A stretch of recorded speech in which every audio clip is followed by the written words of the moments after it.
Inilah kubur kosong Yesus di Yerusalem. Ada hari esok bagi yang hidup, tak gentar. Saudara, inilah suasana ketika kami akan ke Garden Tomb, tempat yang dipercaya oleh Kristen Protestan sebagai lokasi kubur Yesus. Terletak di kawasan Yerusalem bagian timur, dekat dengan gerbang Damaskus. Lokasi makam ini dipercaya berada di luar tembok kota Yerusalem di masa Yesus hidup. Saudara, memang ada perbedaan lokasi antara makam Yesus versi umat Katolik dan Ortodoks Kristen dengan versi Kristen Protestan. Lokasi makam Yesus ini diakui sebagai makam Yesus oleh Jenderal Inggris bernama Charles Gordon tahun 1883. Sebelumnya pada tahun 1867, seorang petani lokal ingin mengolah lahan di wilayah ini dan menemukan sebuah gua yang ternyata adalah sebuah makam. From where are you?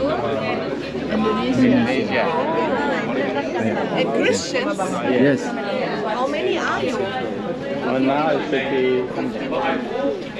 Yohanes 19 ayat 41 tertulis, dekat tempat di mana Yesus disalibkan ada suatu taman, dan dalam taman itu ada suatu kubur baru yang di dalamnya belum pernah dimakamkan seseorang.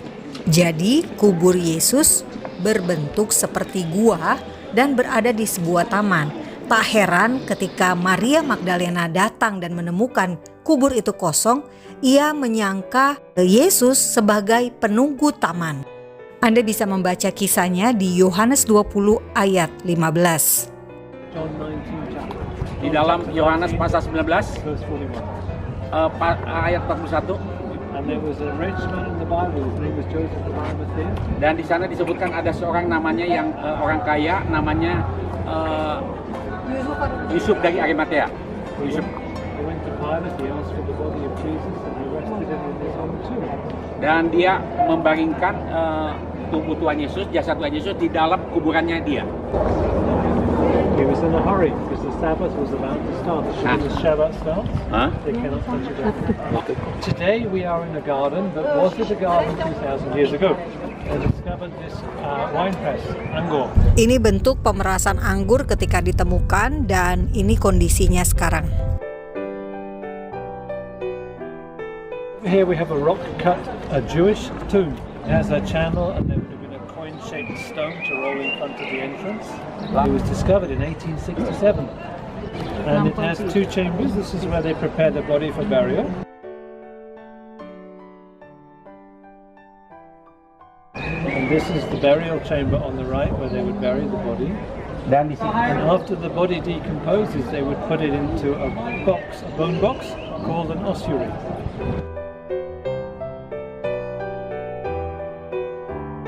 Okay. And on the right side here, you're going to see a cross from the Byzantine period. Jesus Christ, Alpha and Omega. So the early Christians, the Byzantine Christians, they would often use the Jewish tombs. Above the door to the right, there's a ventilation shaft, like a window, looks like a window. And then there's some bricks underneath because the tomb was a little damaged when they found it. Everything else is original. So Joseph buried Jesus on the Friday, and then we come to the Sunday morning of the weekend to change the world forever. The women are coming at first light as it begins to get light. And as they come, they are wondering who will roll the stone away. When they get here, they find the stone has already been rolled away. And going into the tomb, they see the body of Jesus is missing.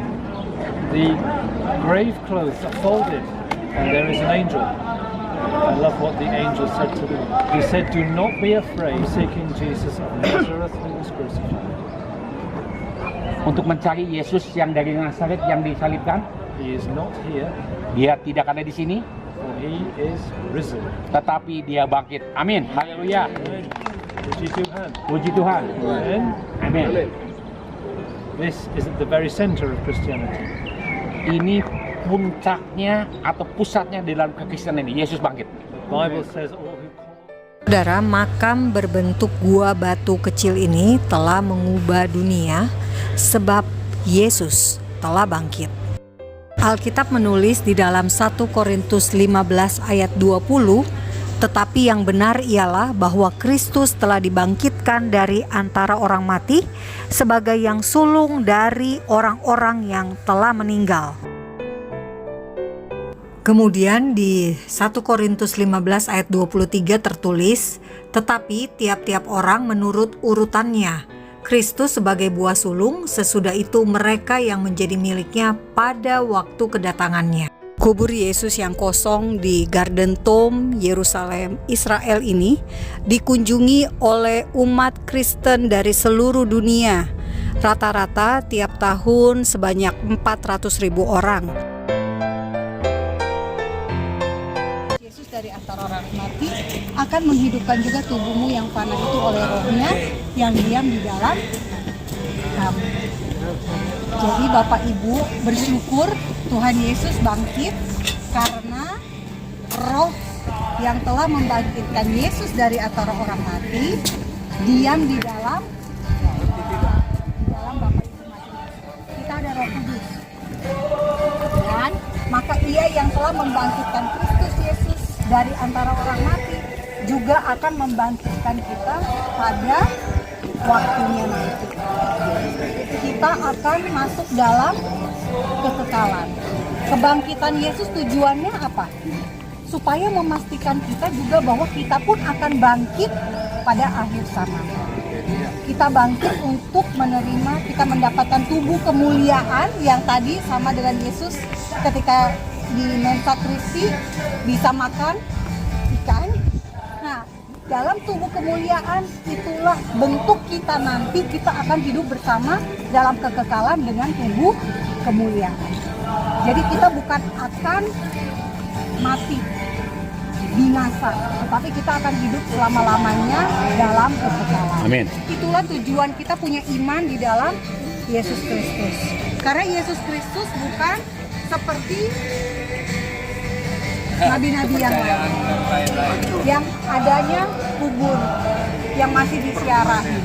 Kita datang ke kubur yang kosong. Makanya iman Kristen, kata Alkitab, akan sia-sia kalau Kristus tidak bangkit. Jadi puji Tuhan Bapak Ibu, kita imannya solid karena kuburnya betul kosong.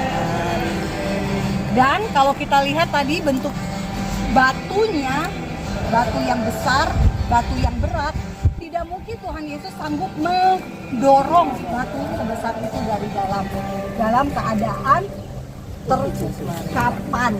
terkapani, terikat. Tetapi ketika ditemukan oleh murid-murid, sudah terlipat dengan kain. Tetapi tubuhnya sudah tidak ada lagi.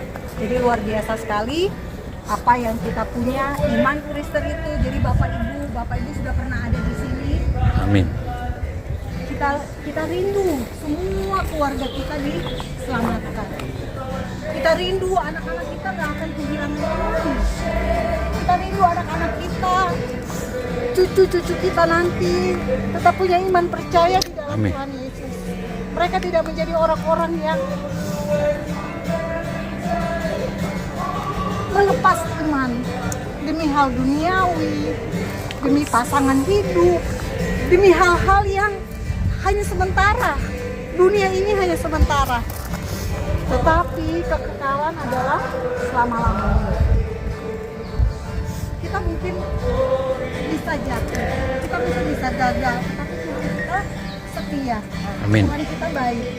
Karena itu selalu Dia bilang, jika kamu punya dosa, kamu datang kepada Tuhan. Dan dosa yang merah itu seperti kermisi akan putih seperti salju. Kita ingat salju di Hermon di luar negeri. Itulah Tuhan kita.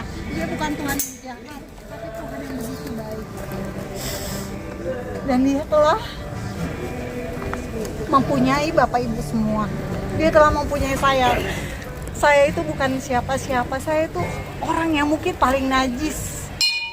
Tetapi kasih karunia Tuhan membuat kita semuanya selamat. Dan kita semuanya betul-betul berharga di matanya. Itulah pegangan kita, kita berharga di mata Amin. Tuhan. Amin. Mari kita satu dalam doa. Bapa, terima kasih karena kami percaya Tuhan Yesus sudah bangkit dan kami punya kepastian hidup yang kekal. Kami punya kepastian hidup yang kekal.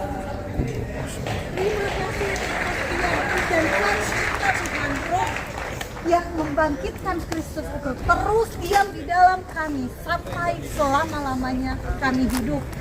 Bukan hanya di tempat ini, tetapi sampai kami ketika kami pulang ke rumah kami. Terima kasih di dalam nama Tuhan Yesus yang sudah bangkit itu.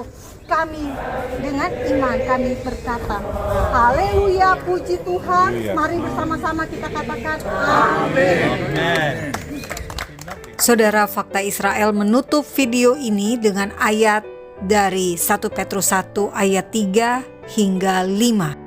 Terpujilah Allah dan Bapa Tuhan kita Yesus Kristus yang karena rahmat-Nya yang besar telah melahirkan kita kembali oleh kebangkitan Yesus Kristus dari antara orang mati kepada suatu hidup yang penuh pengharapan untuk menerima suatu bagian yang tidak dapat binasa, yang tidak dapat cemar, dan yang tidak dapat layu, yang tersimpan di sorga bagi kamu, yaitu kamu yang dipelihara dalam kekuatan Allah atau Elohim, karena imanmu sementara kamu menantikan keselamatan yang telah tersedia untuk dinyatakan pada zaman akhir. Selamat merayakan kebangkitan Yesus, Tuhan dan Juru Selamat. Salam damai dari Fakta Israel.